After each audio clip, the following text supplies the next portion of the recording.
In order to get the attention of her parents and sister, Jaehna prayed to God for a terminal illness. God heard her prayer and gave her narcolepsy. She thought she would be loved by her family from now on. Unexpectedly, her father was very angry about her illness, because narcolepsy seriously affected Jaehna's math scores. This was very frustrating for her father, who required full marks in all subjects. Jaehna was very worried that she would be abandoned by her father. So in order to get full marks in math, Jaehna risked being expelled to steal the test paper. As a result, she was discovered by the teacher as soon as she found the test paper. The teacher comforted her because she was a first-time offender and told her to correct it. Unexpectedly, this scene was accidentally recorded by Jaehna's mobile phone. More unexpectedly, Jaehna's father used this video to threaten the teacher who set the questions. The teacher died unexpectedly later. Jaehna also disappeared unexpectedly. Sister Jae-yi accidentally got the teacher's phone. She also found the indecent video of her sister and the teacher. Jaehna suddenly appeared and asked Jae-yi to give her the phone. Jae-yi refused. The two sisters fought for it, causing the phone to fall off the building. Jaehna jumped off the building to find the phone regardless of the risk of her life. She didn't find it and was discovered by the security guard. She had to run away in order not to expose her identity. Finally, the phone was found by Jae-yi in the bushes. Jae-yi hid the phone and prepared to go back to find Seul-gi. But she found that the school was blocked for some reason. All the gates. The school broadcast asked all students to return to the classroom and wait for instructions.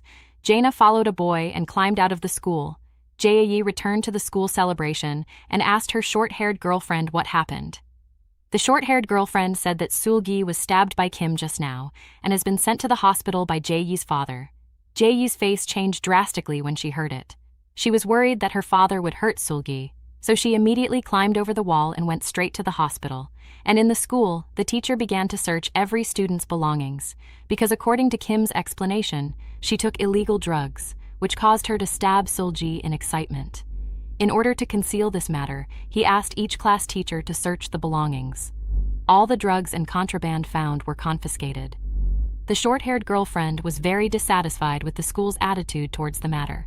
She secretly hid the murder weapon and prepared to call the police. Unexpectedly, she was discovered by her mother on the way home. Her mother angrily scolded the short-haired girlfriend for meddling in other people's business. Then she took the murder weapon without saying a word. After Jae-yi arrived at the hospital, she saw her father suturing Seul-gi's wound. Jae-yi stepped forward to look at Seul-gi, and then gently held Seul-gi's hand. The temperature from her hand finally confirmed that Seul-gi was not dead. Dad also asked Jae-yi to suturing Seul-gi himself, and said that this would be very helpful for Jae-yi to enter medical school in the future. Jae-yi stared at her father coldly for a while. She had no idea what her father was thinking. Then, she put on the gloves she had prepared and sewed up Seul-gi. After treating Seul-gi's wound, Jae-yi finally returned home exhausted. Then the paper crane girl called her. The paper crane girl was afraid that she and Jae-yi would be found out about selling drugs. Jae-yi blamed her and Kim for the face-to-face transaction that led to today's situation. It was already at this point. As long as they didn't say anything, no one would know that the two of them were selling drugs. But the paper crane girl reminded her that Seul-gi was also an insider. Jae-yi threw down her phone irritably. She had to test Seul-gi's attitude. Kim stabbed someone uploaded Seul-gi's video to the internet. The internet was instantly in an uproar. It was even revealed that their school had a high admission rate, which was achieved by the students taking drugs together. Seul-gi, who woke up, also saw this video. At this time, Jae-yi came to the hospital with the dog to visit Seul-gi. When Seul-gi saw her, she asked her if she had seen her other phone. Jae-yi pretended not to have seen it. Seul-gi explained that it was her father's phone, and it disappeared before she could unlock it. Then Seul-gi asked Jae-yi if she knew her father. Jae-yi said he knew him, but he had never taken his class. And there were rumors in the school that Seul-gi's father is having an affair with a student. Seul-gi heard this and angrily left Jae-yi and went back to the hospital. However, the doors of the hospital were all closed at this time. Seul-gi looked for an emergency exit around her. She unexpectedly ran into Jae-yi's father and several employees loading a package that looked like a corpse into the car. After watching them leave, Seul-gi went back into the hospital. At this time, her senior called her. He asked Seul-gi if she had any information about the whereabouts of the senior recently. Seul-gi was about to answer, but she saw a package in a room that was exactly the same as the one before. She walked forward and a foot fell out of the package. Seul-gi was terrified, but footsteps were heard behind her. The man was Jae-yi's father. Seul-gi was so scared that she wanted to run away, but the door could not be opened. Jae-yi's father explained casually that these were unclaimed, nameless bodies. He was responsible for receiving and burying them. He also used them for practice. After that, he opened the door and let Seul-gi out of the operating room. Jae-yi went home after quarreling with Seul-gi in the hospital. On the way, she was stunned by her sister who suddenly appeared. Her sister begged her to hand over the teacher's mobile phone. She planned to use the video to prove that her father killed the teacher. Jae-yi was shocked when she heard it. She didn't expect that her father actually killed the teacher. Her sister said that she could testify for this, so she urgently needed the video in the mobile phone as evidence. And she and the teacher's family agreed to give them the truth. Jae-yi agreed to give the phone to her sister, but she had to wait until the right time. Then she gave her sister a phone to keep in touch at any time. The next day, Seul-gi was discharged from the hospital and went to school. She didn't know that the police had come to the school to investigate the stabbing incident last night. The police called the classmates in the class one by one for questioning. As soon as Seul-gi arrived at the teaching building, he was stopped by the head teacher and taken to the office. In the office, Kim's family and lawyer had been waiting for a long time. They were not here to ask. Seul-gi did not want to apologize, but they took advantage of their power to bully her and forced Seul-gi to accept the settlement. Seul-gi had no choice but to call her stepmother to school. Her stepmother stood on Seul-gi's side and refused to settle. Seeing how strong-willed the mother and daughter were, Kim's family turned against them. They falsely accused Seul-gi of selling illegal drugs to Kim, and the head teacher also helped to push the blame onto Seul-gi. Seul-gi and her stepmother tried their best to deny it, but no one cared. The principal even threatened to expel Seul-gi if she did not admit it. At this time, the police came and Seul-gi was taken away for questioning. Seul-gi thought the police would listen to her explanation, but she didn't expect the police to suspect Seul-gi of stealing drugs and selling them to Kim, because someone reported her stealing drugs at the hospital on the day of the medical examination, and the surveillance showed that she had been wandering around the pharmacy. Seul-gi instantly realized that the person who reported her was probably Jae-yi, because it was Jae-yi who guided her to the rooftop through the pharmacy. She was immediately very disappointed.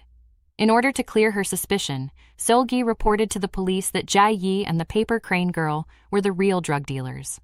The school soon received news from the police, but they did not dare to touch Jae-yi and only called the paper crane girl to question. When the paper crane girl came back, she told Jae-yi about Seul-gi's report. However, Jae-yi did not mind at all. She thought she could handle it all, but she did not expect her father to be one step ahead of her. Dad seemed to be planning to sacrifice Seul-gi to settle the matter. Jae-yi was worried that her father would expel Seul-gi and ruin her chances of further study. So Jae-yi decided to talk to Seul-gi, but Seul-gi didn't want to be involved with her anymore. At this time, the senior suddenly appeared in the classroom to find Seul-gi. Seul-gi didn't answer his phone calls. He had to go to her in person. Seul-gi pulled him out of the classroom under everyone's gaze. The senior told Seul-gi that he had thought of a good way to make Seul-gi pay back the money quickly. He found out that the drug dealer in this area of Seoul was a high school girl. He wanted to snatch the high school girl's business with Seul-gi. He asked Seul-gi if she had bought drugs in Seoul. Seul-gi admitted that she had, but did not reveal that the sellers were Jae-yi and the paper crane girl. The senior immediately asked her to place an order to lure out the sellers. Seul-gi had no choice but to obey, and the senior also took over her account to contact the seller. After she came to school, the senior told her that the seller agreed to trade at locker number 4 at the subway station. Seul-gi was uneasy after receiving the message, because she was not sure whether the trader was the paper crane girl or Jae-yi. After school, she went to the subway station with the senior, and the senior followed closely to catch the seller. At the same time, the paper crane girl confessed to Jae-yi that she had received a call from Seul-gi's order and notified the police in advance to arrest Seul-gi. She wanted to frame Seul-gi for selling drugs. Jae-yi was furious. She snatched the paper crane girl's phone and rushed to the subway station. On the way, she thought of a way. She sent a message to her sister asking her sister to go to the number 4 locker at the subway station to get Teacher T's phone. Jae-yi watched her sister enter the subway with her own eyes and then took out the paper crane girl's phone and sent a message to her senior, changing the transaction location to locker number 8. At this time, Seul-gi had arrived at locker number 4. Lockers, senior quickly asked her to go to locker number 8. As soon as Seul-gi left, senior saw locker number 4 opened by Jaina. Jaina saw that there was no mobile phone in the locker. She immediately fled from the subway station. Senior suspected that she was the seller and followed her. After Seul-gi came to locker number 8, Jae-yi suddenly appeared and pulled her away. Senior on the other side followed Jaina out of the subway station and saw that she was forcibly dragged into the ambulance by 2 nurses. Just when he was confused, he saw Jae-yi's father following the ambulance.